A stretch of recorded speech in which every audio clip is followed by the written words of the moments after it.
오늘은 위임받은 제목이라는 말씀으로 함께 은혜를 나누고자 합니다. 그 문종원 교수님이라고 하는 분이 쓴 진짜 프랑스는 시골에 있다라는 책 이야기입니다. 그 안에 나오는 내용인데 좀 읽어드릴게요. 프랑스의 진짜 매력은 파리가 아닌 시골에 있다. 물론 프랑스에 처음 여행을 가면 에펠탑에서 사진을 찍기를 원할 것이다. 그런데 그것이 프랑스 주민의 삶과 문화에 어떤 연관이 있겠는가?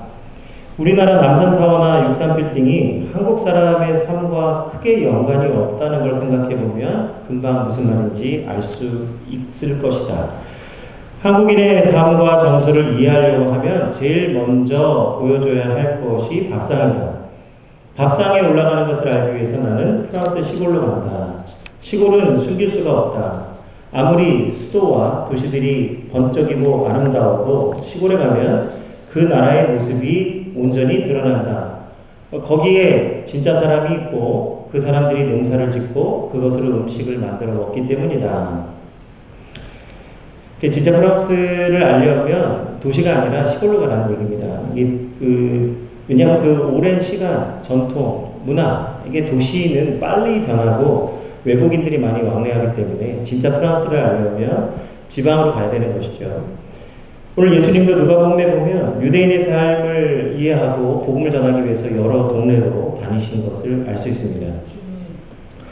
평소에 예수님은 12제자들과 함께 동네를 다니시면서 복음을 전하셨어요. 예수님과 함께 13명이죠. 이 13명이 마을 하나를 다니니까 13명이 한 마을씩 다니니까 얼마나 많은 시간이 걸렸겠습니까? 마을을 가려면 13명이 함께 다니는 거예요. 계속 이렇게 다니는 겁니다. 팀으로 다니는 거예요. 그때 예수님이 한 마을에 들어가서 여러 사람들을 만나셨습니다. 그 중에 어떤 사람에게 나를 따르라고 예수님 말씀하셨습니다. 그때에 그 사람이 뭐라고 얘기하냐면 먼저 나의 아버지를 장례하고 오게 하여 주옵소서 이렇게 부탁을 합니다. 또 다른 사람을 만나서 너도 나를 따르라고 했더니 그 사람도 내가 먼저 가족과 이별을 하고 올 수 있도록 해달라고 간청을 합니다. 오늘 예수님이 나를 따르라고 하실 때 이 두 사람이 한 얘기는 우리 관점으로 볼 때는 너무 지극히 당연한 말이에요. 아버지가 돌아가셨으니 장례를 해야 되고 가족을 떠나야 되니 이별을 고하고 와야 되는 것이 당연한 겁니다. 그런데 오늘 이 부르심에 여러 가지 이유를 대고 있는 이 사람들에 대해서 예수님은 매우 단호하게 말씀하셨습니다. 첫 번째 사람에게는 죽은 자는 죽은 자들로 장사하게 하고 너는 가서 하나님의 나라를 전파하라 하고 말씀하셨어요. 오늘 이 말씀의 진짜 뜻은 뭐냐면 아버지의 죽음을 무시하라는 뜻이 아니라 하나님의 복음을 살아있는 자들에게 전하는 것이 오늘 아버지의 죽음을 지키는 것보다 더 중요하기 때문에 오늘 예수님이 하신 말씀입니다. 오늘 복음을 들어야 되는 정말 긴급히 살아있지만 언제 어느 때 부르심을 받을지 모를 자들에게 복음을 전하는 것이 중요하다. 그래서 저도 제가 장례 예배를 집례하는 제 원칙은 뭐냐면 장례에 슬픔을 당한 유족들을 위로하는 것도 중요합니다. 이게 장례 예배가 사실 유족들을 위로하고 또 복음 믿고 돌아가신 분을 또 그 기리는 것이지만 그것보다 우선하는 것은 뭐냐면 오늘 그 가운데에 예수 그리스도의 복음을 증거하고 전파해서 그 모든 가족들이 믿음의 사람이 되게 하는 것. 그게 오늘 장례 예배의 가장 중요한 예배 핵심이 될 줄 믿습니다. 그래서 항상 그 사실을 잊지 않고 예배를 준비하려고 하는 거예요. 오늘 예수님의 말씀이죠. 죽은 자는 죽은 자들로 장사하게 하고 너는 가서 나를 따르라. 예수님을 따를 수 있도록 하는 거예요. 두 번째 사람에게는 손에 쟁기를 잡고 뒤를 돌아보는 자는 하나님 나라에 합당하지 않다고 말씀하셨어요. 오늘 우리 장로님도 또 기도에 그런 말씀을 고백하셨는데 오늘 쟁기가 뭐죠? 오늘 우리 젊은 청년들은 쟁기를 본 적이 없을 수도 있어요. 이 쟁기는 밭을 이게 매는데 사용하는데 이 밭고랑을 만들고 이 두둑을 만들어가지고 거기에 씨를 심을 수 있도록 하는 도구입니다. 근데 이 쟁기를 손에 들었다라고 하는 뜻은 무엇이냐면 가족을 위해서 생계를 책임진다는 뜻입니다. 가족을 위한다는 거예요. 열심히 일하고 가정을 섬기는 자, 오늘 쟁기를 든 자죠. 그런데 오늘 예수님이 이 사람을 부르신 것은 손에 쟁기를 들게 하시는 것인데 오늘 이 부르심의 사명을 감당함으로써 진정으로 자신의 가정을 살리는 자가 되라는 말씀이에요. 그러니 오늘 가족을 위해서, 나라와 민족을 위해서 복음의 사명을 감당하는 자가 쟁기를 손에 들고 뒤를 돌아보는 것은 하나님 나라에 합당하지 않다고 말씀하시는 겁니다. 그러니 가족과의 이별이 중요한 게 아니라 가족을 위해서 진정으로 지금 이 부르심 앞에 응답할 수 있느냐, 이 우선순위, 이 복음의 우선순위를 깨달을 수 있느냐, 오늘 예수님 그 말씀이죠. 그래서 사명을 뒤로 하는 것은 하나님 나라에 합당하지 않다고 말씀하는 겁니다. 오늘 예수님이 만난 이 수많은 사람들 가운데 이 동네 사람들을 만나셨는데 복음에 순종할 수 없는 여러 가지 이유들을 다 가지고 있어요. 각자는 다 우리도 납득하고 이해할 수 있을 만한 이유들입니다. 하나님이 천국잔치에 이 사람들을 초청하실 때에도 청함을 받은 사람들이 어마어마하게 많았습니다. 근데 그들이 그 청함을 받을 때 다 무슨 이유가 있었어요? 소도 사야 하고 밭도 갈아야 되고 장가도 가야 되고 시집도 가야 되고 자기 집에 일도 가야 되니 나는 못 가노라 이렇게 얘기하는 건 아니에요. 지금 이 말씀의 핵심은 뭐냐면 예수님의 부르심 앞에 많은 이유들을 가지고 그 부르심을 거절한다는 거예요.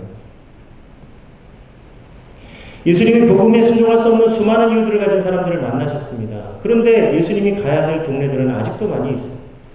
그러다 보니 이제 예수님이 이 일 후에 복음 앞에 순종할 수 없는 수많은 사람들을 만나시고 복음을 증거하는 것이 너무너무 중요하구나. 지금 빨리 마을 들어가서 복음을 증거하는 것이 너무너무 중요하기 때문에 오늘 제자들을 따로 70인을 세우셔서 동네마다 제자들을 둘씩 짝져 보내십니다.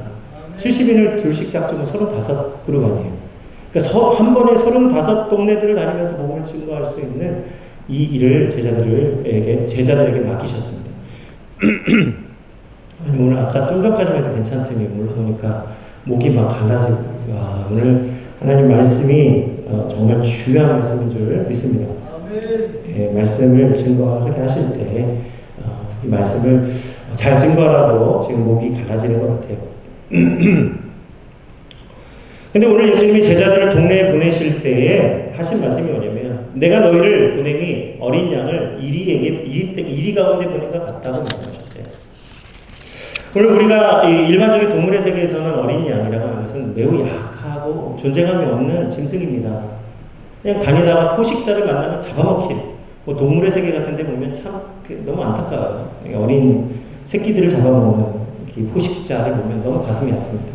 근데 오늘 예수님이 내가 너희를 보내미 어린 양을 이때 가운데 보낸 것 같다고 하신 말씀은 우리가 약하고 그렇게 잡아먹힐 존재로 보내신다는 뜻이 아닙니다.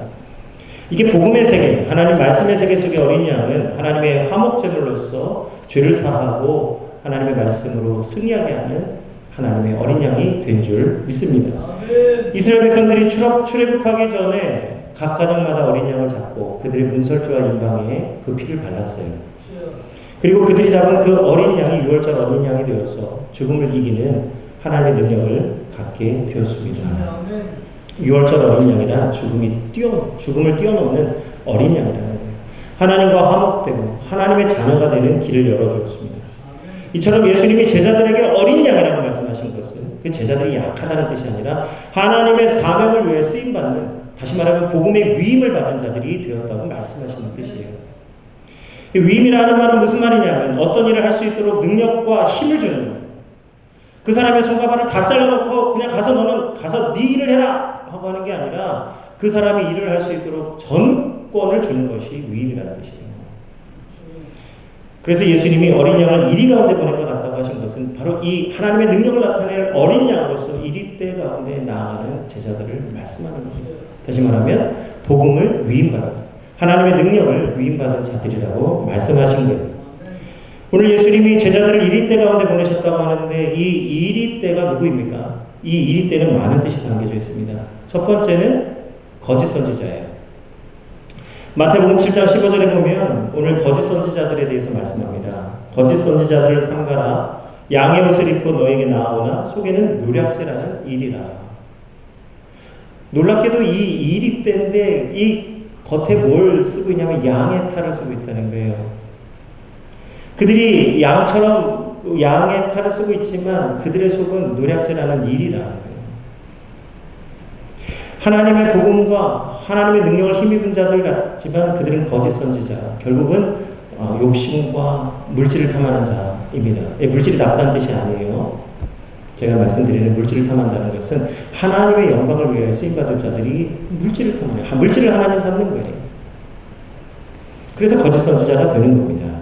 그래서 하나님의 말씀도, 하나님도 자신이 원하는 것을 위해서 얼마든지 바꿔버릴 수 있는, 이게 거짓 선지자죠.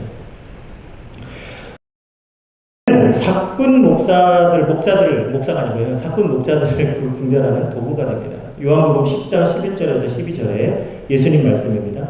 나는 선한 목자라. 선한 목자는 양들을 위하여 목숨을 버리거니와 사꾼은 목자가 아니요 양도 제 양이 아니라 이리가 오는 것을 보면 양을 버리고 달아나니 이리가 양을 물어가고 또 해치느니라.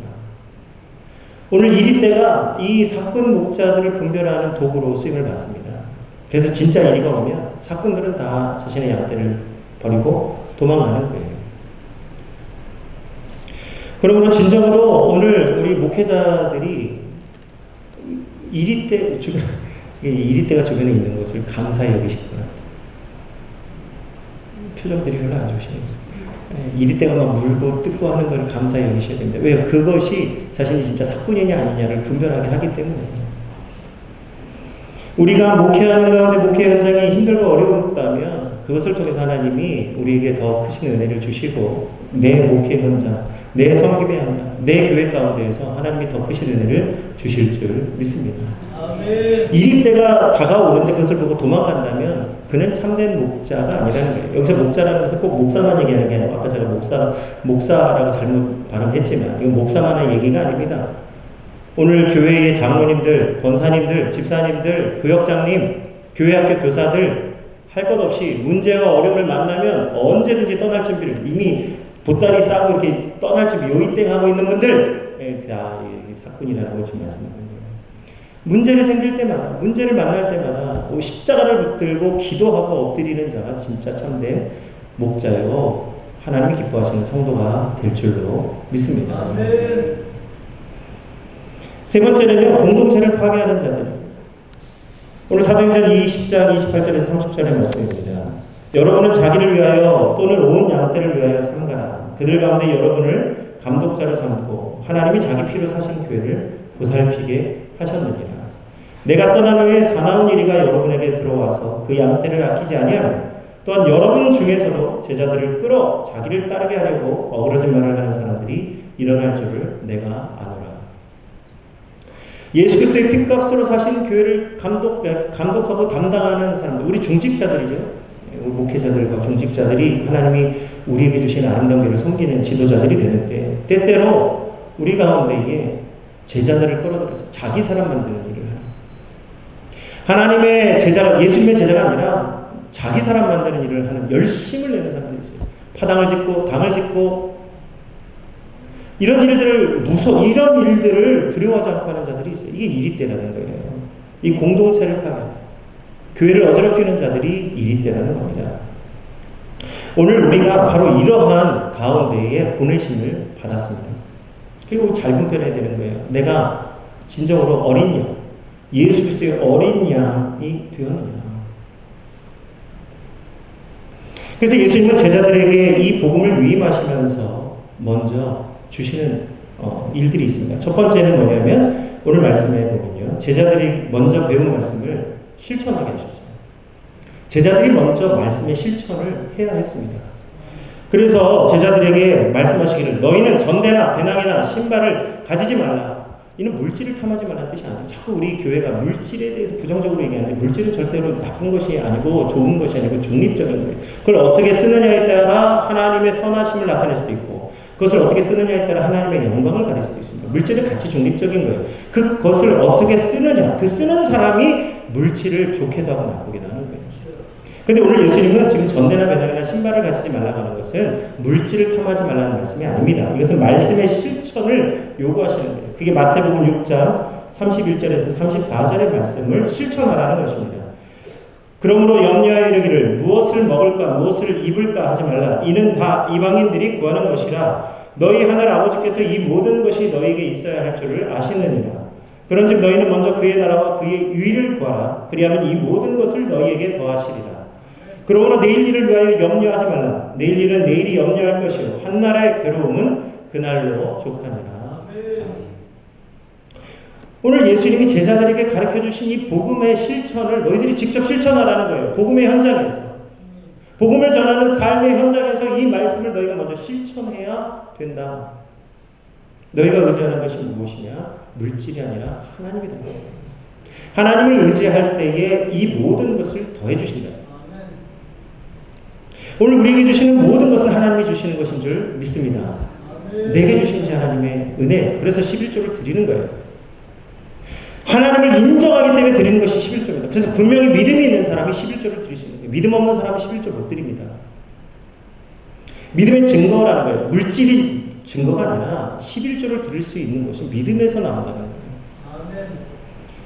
이걸 권리로 받지 마시고 믿음으로 받으셔야 돼요. 제자들이 복음을 전하기 전에 먼저 복음의 삶을 실천하라고 예수님 말씀하셨어요. 그래서 그들이 전대나 배낭이나 신발을 가지지 않고 두벌옷도, 그러니까 오직 옷 하나를 입고 그 마을들로 가는 겁니다. 두 번째는요, 제자들이 오직 복음을 전하는 데 힘쓸 수 있도록 예수님이 말씀해 주셨어요. 그래서 제자들에게 너희는 길에서 사람을 만나더라도 무난하지 말라고 말씀합니다. 이 무난하지 말라. 이게 사실은 신약 성경에 바울이 얼마나 많은 성도들과 무난 인사를 나눕니까? 끝으로 내가 너희와 무난하고 여러 형제들과 무난하노라 하면서 무난 인사를 나누는 장면이 나옵니다. 지금 예수님은요, 그러한 성도들의 무난과 사랑의 교제를 나누지 말라는 뜻이 아닙니다. 유대인들의 무난 인사라고 하는 것은요, 그냥 간단한 인사로 끝나는 게 아니에요. 우리 이제 한국 사람은, 안녕하세요. 잘 지내셨어요? 언제 한번 밥 먹죠? 악수 한번 하고 이제 헤어지면 그게 이제 무난이 된 거예요. 밥 한번 먹자. 이게 이제 무난이 된 겁니다. 너와 나는 밥을 먹을 수 있는 사람이구나. 이게 무난이 된 거예요. 그 말을 듣고 되게 위로가 되고 안심이 돼서 가는 겁니다. 밥을 함께 먹어야 되는 거예요, 우리 한국 사람은요. 이렇게 유대인들은요, 두 사람이 만났을 때 먼저 서로의 안부를 묻습니다. 이 안부는요, 요식행위가 아니고 진짜 안부를 묻는 거예요. 그래서 내가 어떻게 지냈고, 어떤 일이 있었고, 어떤 경험이 있었다. 그런데 하나님이 어떻게 해주셔가지고, 간증이죠, 간증. 그래서 하나님이 나를 어떻게 해주세요. 오늘 여기까지 오게 하셨다. 이거를요, 줄줄줄줄줄 하는 거예요. 그게 이제 상대방이 그거 들으면, 하나님의 이름을 축복합니다. 하나님이 함께 하시니 감사합니다. 예, 축복해주고, 또 자기 얘기를 줄줄줄 하는 거예요. 그럼 또 서로 축복하는 거예요. 그렇게 해서 서로의 안부를 묻는데 그 시간이 엄청 걸립니다. 그걸 다 듣고 나면 이제 가족에 대한 안부로 넘어가는 거예요. 어머니는 잘 계시냐, 아버지는 잘 계시냐. 그냥 잘 계시냐가 아니에요. 아버지는 어떻고, 어머니는 어떻고. 그 가정의 역사를 쭉 읽습니다. 그리고 자녀 얘기, 주변 친지들 이야기, 이웃 얘기까지 쭉 이제 풀어놓는 거예요. 그러니까 인사가 이게 엄청나게 긴 거예요. 그 과정 가운데 10번도 넘게 하나님께 감사하고 축복하는 시간을 갖습니다. 이게 잘못됐다는 얘기가 아니죠. 지금 제자들은요, 이 문안이 길어지게 되면요, 결국 그 집에 초대를 받고 유숙하게 됩니다. 유대인들은 전통이 뭐냐? 나그네를 영접하는 거. 초대해서 밥을 먹이고 잠재워주는 거. 이게 유대인들의 선행이에요. 왜 그걸 합니까?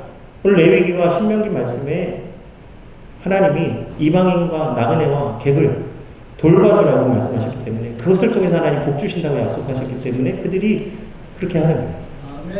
그러니까 이 제자들이 사람들의 일상생활과 그들의 삶에 관심을 가지고 그 축복하기 위해서 그 집을 방문하는 것이 아니라는 거예요. 무엇 때문에 갑니까? 제자들은 오직 1인대 가운데에 복음을 전하려고 보내심을 받은 어린 양이다. 그래서 복음을 전하는 사명, 오직 그 한 가지 사명에 집중하라고, 너희는 길에서 무난하지 말고 너희를 영접하는 자의 집에 가서 유하라고 말씀합니다. 영접하는 게 복음을 받아들이는 자예요. 세 번째는요, 이 제자들이 갈 집을 찾을 때 이 집 저 집 옮겨다니고 기웃거리지 말고 제자들을 영접하는 그 한 곳에 가서 오직 그 집의 복음을 전하라고 말씀하셨어요. 그래서 예수님은 그 집의 형편을 따라서 기웃거리지 말고 그 집이 형편이 어떠하든지 그 집에서 차려놓은 음식을 먹고 마시면서 그 집의 평안을 빌어주라고 말씀합니다. 가난하면 가난한 대로, 부하면 부한 대로 주는 음식을, 대접하는 음식을 받으라는 거예요. 그래서 그 집의 평안을 빌어줄 때에 그 평안을 받을 사람이 있으면 그 집에 하나님의 평강이 임하고, 오늘 그렇지 않으면 그것을 빈 제자들에게 돌아오게 될 것이다. 먼저 제자들이 가지고 있는 이 평강이 그 집에도 임하게 될 것이라고 말씀합니다. 단 조건이 있어요. 그 평강이 받을 만한 자가 있을 때 받게 된다는 겁니다. 이 기준이 뭡니까? 복음을 영접하는 가정마다 하나님의 평강이 임하게 될 것이라는 거예요.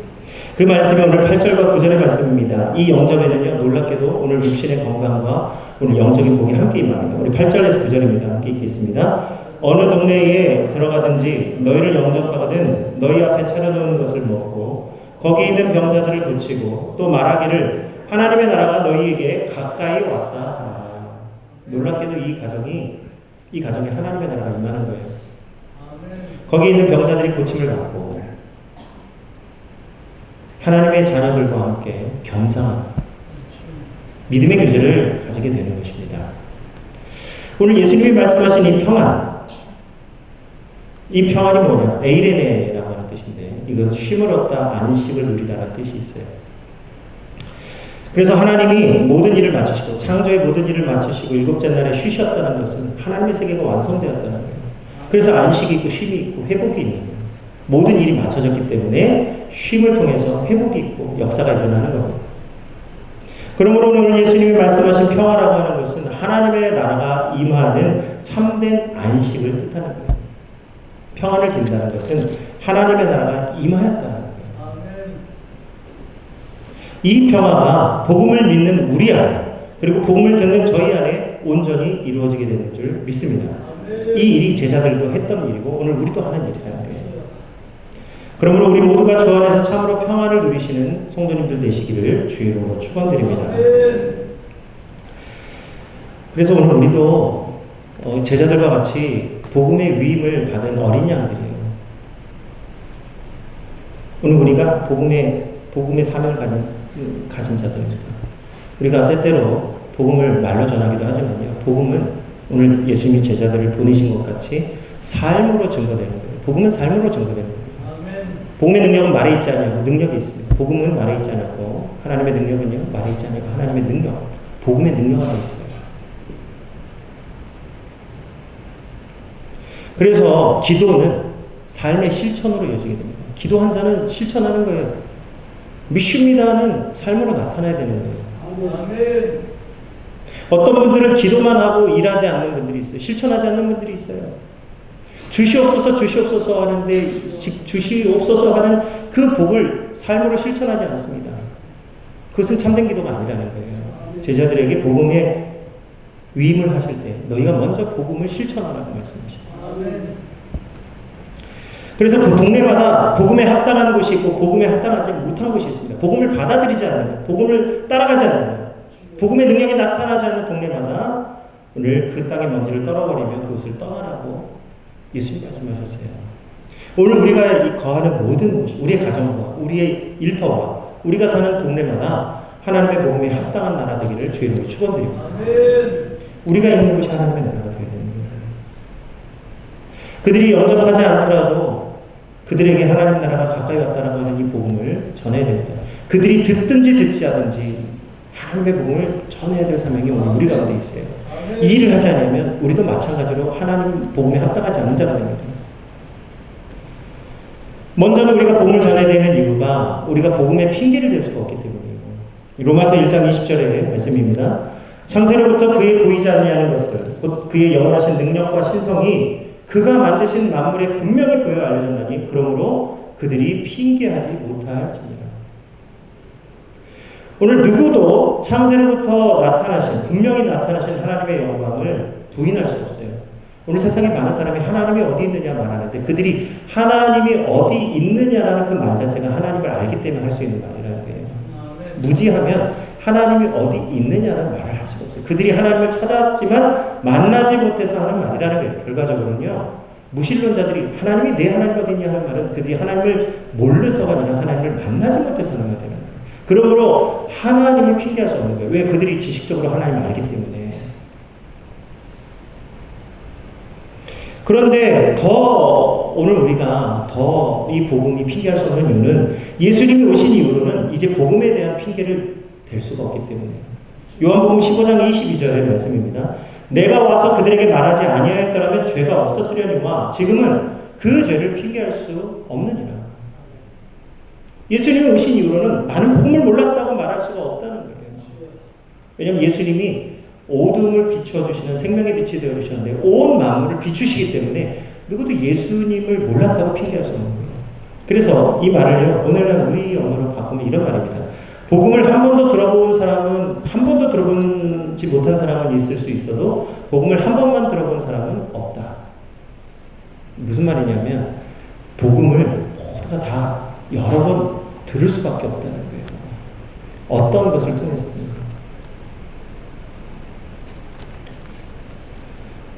그래서 청함을 받은 사람은 많지만 택함을 받은 사람은 적다고 하신 말씀의 뜻이 이 말씀의 뜻입니다. 그래서 오늘 우리가 낙심하지 않을 수 있는 거예요. 왜냐하면 복음은 모든 사람에게 들려줘야 되지만 그 복음에 합당한 사람은 많지 않다고 예수 말씀하셨어요. 그 많지 않기 때문에 우리가 그 좁은 문으로 들어가기를 힘쓰고 주의 말씀을 지켜 행하는 것이죠. 복음의 실천이 일어나야 됩니다. 복음의 능력이 나타나야 되는 거예요. 이 복음을 위임받은 제자들처럼 오늘 우리들 통해서 복음이 전파되어야 될 줄 믿습니다. 이 복음은 교회 안에서만 선포되는 복음을 얘기하는 게 아니에요. 복음은 교회 안에서 복음은 늘 있습니다. 근데 복음이 없는 곳이 있어요. 그것은 이리때들이 있는 거죠. 그래서 어린 양을 이리때 가운데 보낸 것 같다고 말씀합니다. 내가 너희를 보내는 것이 어린 양을 이리때 가운데 보낸 것 같다. 복음이 없는 세계가 곧 이리때가 있는 세계와 같다는 거예요. 누가복음 10장 11절에서 16절에 바로 이 이리때가 판치는 세상이 어떤 세상인지 말씀합니다. 11절에서 16절 말씀입니다. 작독하겠습니다. 너희 동네에서 우리 발에 묻은 먼지도 너희에게 떨어버리노라. 그러나 하나님의 나라가 가까이 온 줄을 알라. 내가 너희에게 말하노니 그날의 소돔이 그 동네보다 견디기 쉬우리라. 화 있을진저 고라시나 화 있을진저 베세다야. 너희에게 행한 모든 권능을 두로와 시돈에서 행하였더라면 그들이 벌써 베옷을 입고 제에 앉아 회개하였으리라. 심판때에 두로와 시돈이 너희보다 견디기 쉬우리라. 가버나움아 내가 하늘에까지 높아지겠느냐 음부에까지 낮아지리라. 너희 말을 듣는 자는 곧 내 말을 듣는 것이요 너희를 저버리는 자는 곧 나를 저버리는 것이요 나를 저버리는 자는 나 보내시는 이를 저버리는 것이니라 하시니라. 오늘 이 말씀이 오늘 오후 찬양 예배 때 말씀을 전할 에스겔서 3장의 말씀과 이게 연결되어져 있습니다. 하나님이 뭐라고 말씀하시냐면 언어와 말을 알아들을 수 있는 이스라엘 백성들에게 말하는 것을 말을 알아듣지 못하고 언어를 까다롭게 생각하는 이방인들에게 전했으면 벌써 들었을 것이다. 하나님의 구원의 메시지를 이스라엘 백성들은 못 알아듣는데 이 이방인들에게 말을 못 알아듣는 이방인들에게 그 말을 전했다면 이미 알아들었다는 거예요. 이게 참 하나님 참으로 역설의 말입니다. 말을 못 알아듣는 사람이 오히려 하나님의 구원의 말씀을 알아듣는다는 거예요. 지금 똑같은 얘기거든요. 이 두로와 시돈은 이방인의 도시입니다. 그런데 오늘 이 베세다와 고라신과 가버나움 하나님의 자녀라고 하는 유대인들이 예수님의 말씀을 알아듣지 못하니까 오늘 예수님 이렇게 말씀하시는 거예요. 복음에 합당하지 못하다는 거예요. 오늘 너희 말을 듣는 자는 내 말을 듣는 것이고 나를 영접하는 것이니 나를 영접하는 것은 곧 나를 보내시는 이 아버지를 영접하는 것이다. 이 말씀이에요. 오늘 신정론의 문제를 많은 사람들이 이야기합니다. 하나님이 계시면 왜 세상이 악하냐? 이제 반대로 이걸 이제 그렇게 얘기하는 거죠. 하나님은 어디 있냐 이거예요. 세상이 이렇게 악하니 하나님이 계시는 게 맞냐? 이제 그 말이죠. 오늘 이 신정론의 문제가 우리가 명확한 답을 주지는 못하는 거예요. 믿는 분들도 왜 하나님이 계신데 세상이 악하냐고 우물쭈물 말을 못해요. 글쎄.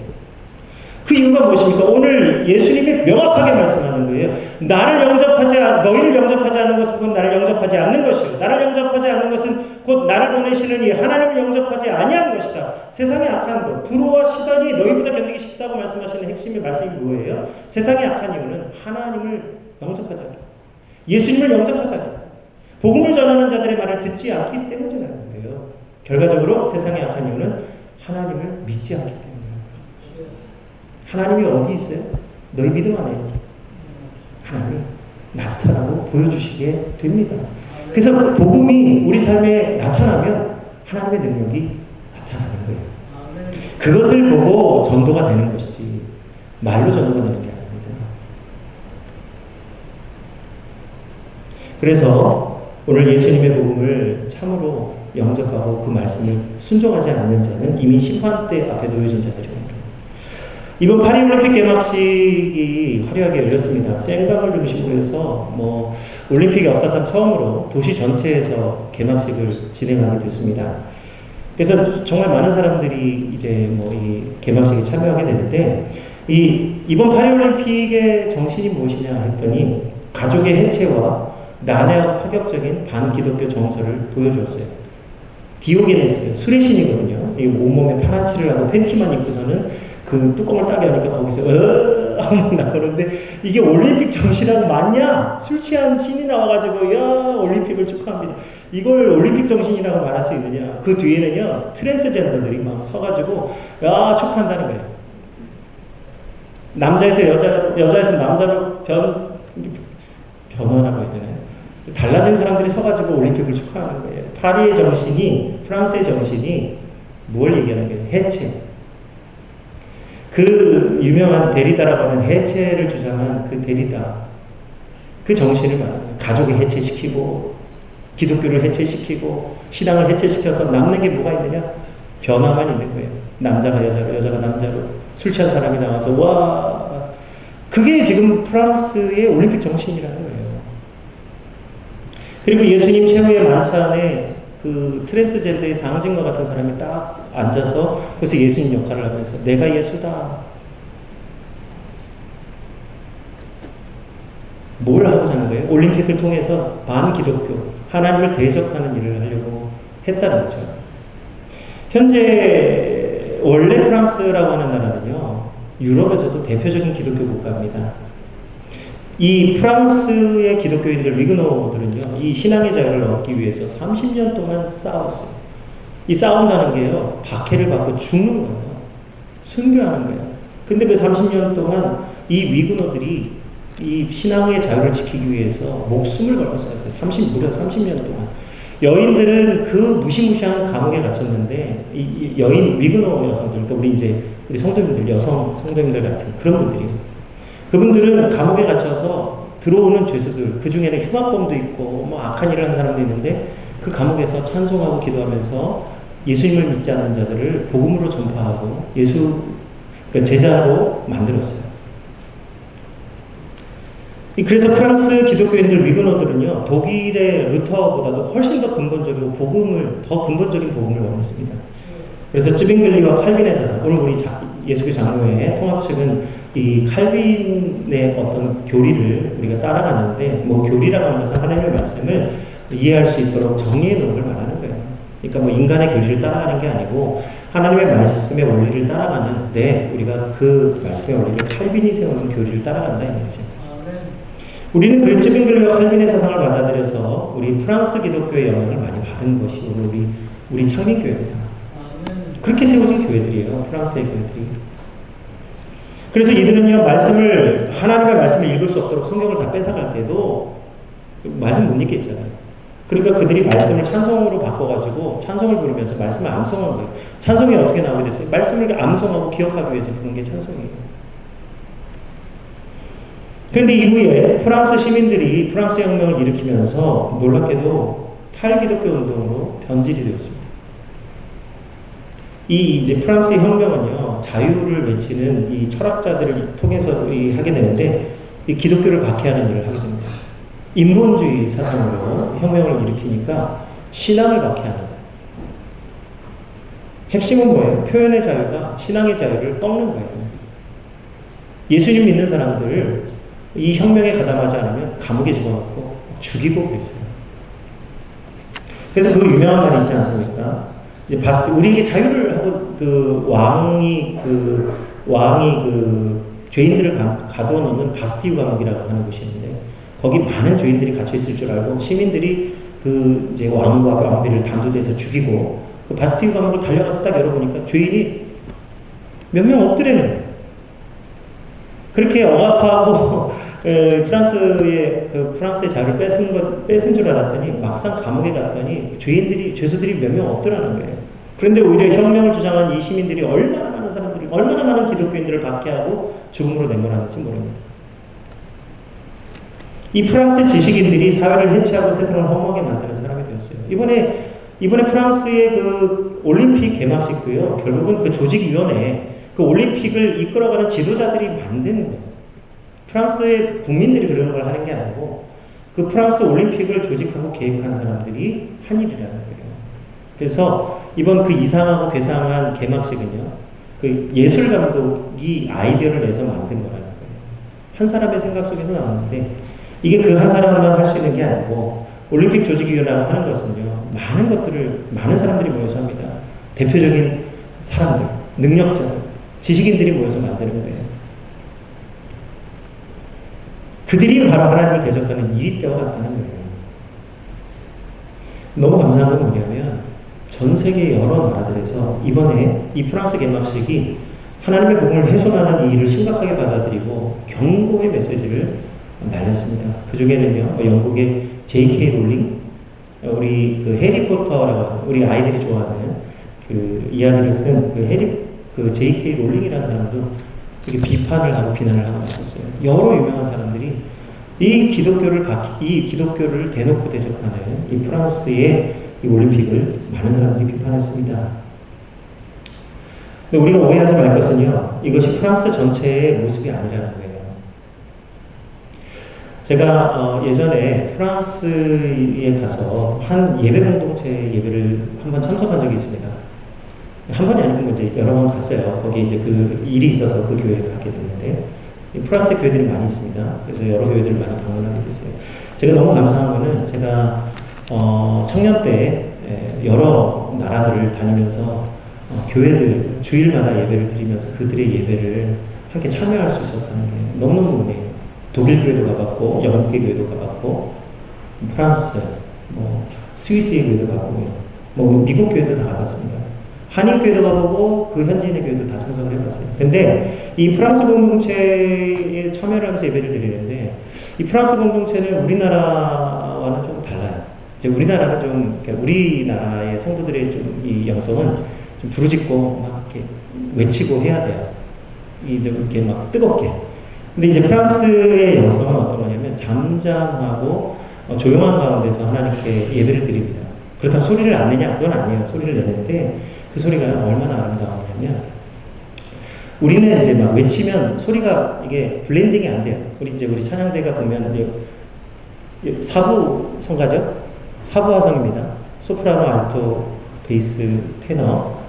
여기 이제 바리톤 들어가고 또 여러 가지 들어가면 이제 육부도 되고 이러는데, 우리나라의 그 영성의 특징은 뭐냐면 블렌딩이 안 돼요. 막 각자가 외치기 때문에 소리가 섞이질 않아요. 그런데 이 프랑스 예배 공동체의 특징은 뭐냐면, 모두가 소리를 내는데 다 하나의 목소리로 이렇게 블렌딩, 하나가 돼요.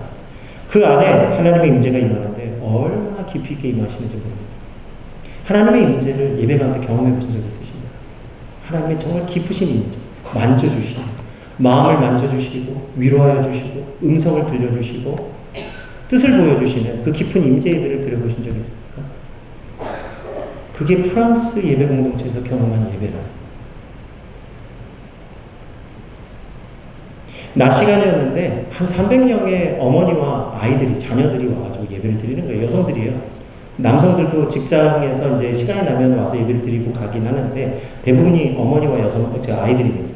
근데 그 아이들까지도요, 거기서 잠잠하게 찬양을 하는데, 거기서 하나님의 프레젠스가 있는 거예요. 임재가 있는 거예요. 이게 느껴지는 거예요. 하나님이 지금 여기 계시다는 게 느껴지는 거예요. 그 프레젠스가 그런 뜻이에요. 느껴지는 거거든요.